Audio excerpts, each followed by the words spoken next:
Today we're going to take a brief look at St Catherine's Breakwater and the surrounding area. So, St Catherine's Breakwater, a brilliant piece of Victorian engineering or the most expensive fishing platform in Jersey. Because of Jersey's huge tidal range, all of the island's harbours dried out at low tide, so in 1840 the States of Jersey petitioned Queen Victoria's government asking that a deep water refuge harbour be built on the island. Their reasoning went that although Britain was at the time at peace with France, nothing was guaranteed, and with the invention of steamships and the French having just built a huge naval harbour at nearby Cherbourg, the Channel Islands needed protecting. If a large deep-water harbour were to be built, it would provide the ideal base for British warships ready to engage the French, and such a port would act as a refuge from stormy weather and mean that the Royal Navy was always a presence in the area. Whether these fears were sincerely held is debatable, and it might simply have been that the States wanted a new deep-water harbour built but wanted someone else to pay for it. The British government wasn't interested, but Jersey persisted, and eventually the Lords of the Admiralty stepped in, and finally it was agreed that a harbour would be built.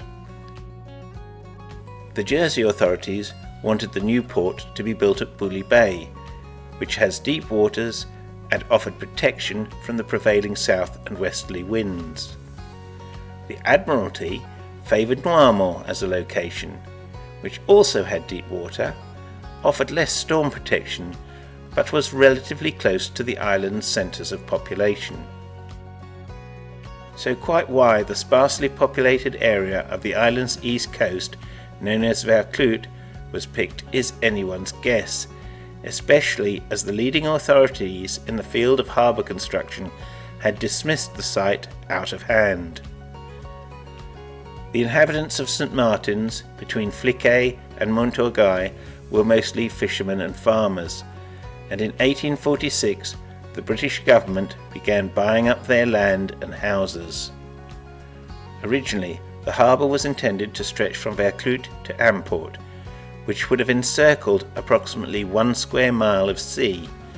However, when work on the scheme began on the 28th of June 1847, the scale of the project had already been reduced, and the southern arm was started at Achirondel.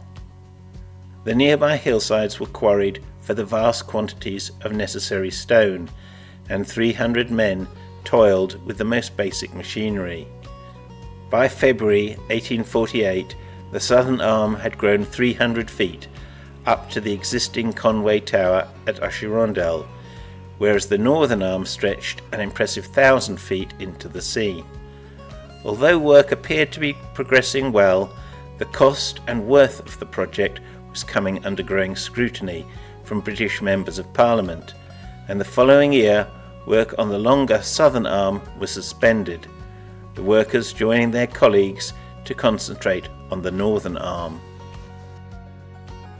By the end of 1852, the construction was nearly half a mile long, and 2 years later all the work below the high water mark was finished. A year after that, the masonry was complete, and in spring of 1856 a cast iron lighthouse was erected at the end of the breakwater. And then everybody went home. Many of the ousted inhabitants rented back their old homes and land, and the area once again became a quiet backwater of the island. In the 9 years it had taken to build, the whole project had become obsolete, even if it had been viable in the first place. Relations with France were cordial, and it had become apparent that had the southern arm of the breakwater been built and the harbour created, it would have soon silted up. And as technology advanced, ships were getting bigger, and so needed an even greater depth of water than St Catherine's could offer. The cost of the construction work was just under £250,000, as well as all that had been spent on buying over 100 houses and large tracts of land, and for over a decade the British government debated with itself as to what to do with this expensive yet worthless embarrassment. Eventually, they offered to sell it to the States for a proper valuation. However, buying a purposeless yet high-maintenance breakwater was an easy offer to decline, and in the end the British offered to give it, along with all the land they had purchased, to the island. On the 12th of April 1878, Jersey became the proud owner of a large and almost pointless breakwater, since when it has become a cherished part of Jersey's coastline, a popular place for a gentle promenade, and a favoured fishing spot for old and young. At Ashirondell, even today, it's obvious that the work on the southern breakwater finished abruptly, as if the workers had gathered their tools at the end of a day's toil and simply never returned. Since its construction, it's required regular maintenance, as the continual action of the sea attacks the footings on which it was built and the rubble core of its interior. In 2005, storm damage caused concerns that the end of the structure had become unstable, so massive granite blocks were shipped from France to buttress the walls where the tidal flow was strongest. In recent times, the original cast iron lighthouse was replaced with a modern but less elegant alternative.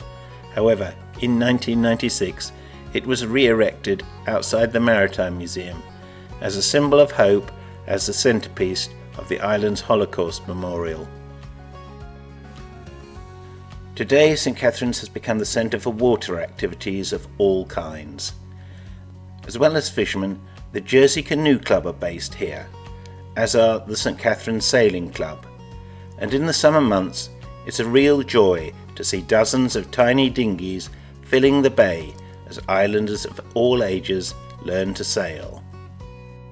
Long-distance swimmers often set off from here, and boat fishermen, both professional and hobby, keep their boats moored here between May and September, or launch them from the slip.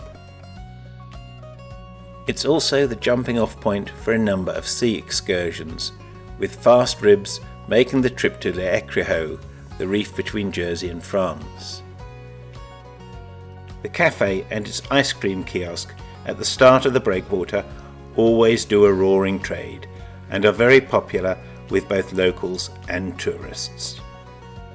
There are public toilets at either end of the pier, one facility just behind the main cafe and the other near the end of the breakwater. There are views across to the Écriaux and the Normandy coast, and on clear days they almost appear within touching distance.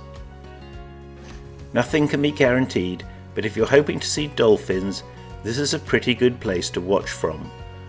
Pods can often be seen heading across the bay and sometimes come right inshore.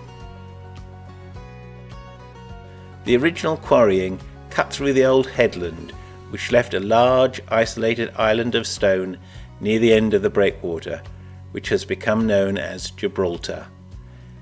During the occupation, German forces had tunnels excavated into the rock, as well as a bunker and gun emplacements constructed in defensive positions. In later years, the tunnels were repurposed as a vivier and more recently a turbot farm. Today, there are plans to restore the tunnels and open them to the public as a museum. There's a reasonable amount of parking, though it does get busy at the weekends.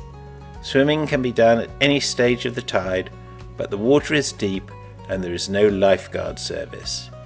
If you're a timid swimmer or just like to paddle, there are better options than St Catherine's.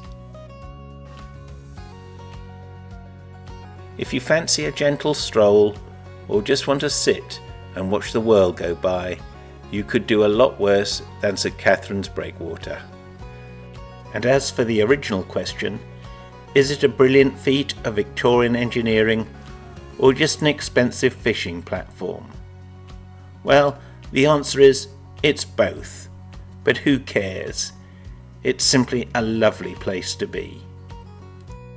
I hope you found this video both interesting and informative. If so, click the like button and subscribe to see more of our Jersey-based videos. I'm Richard, and this is brought to you by Jersey, a Guide.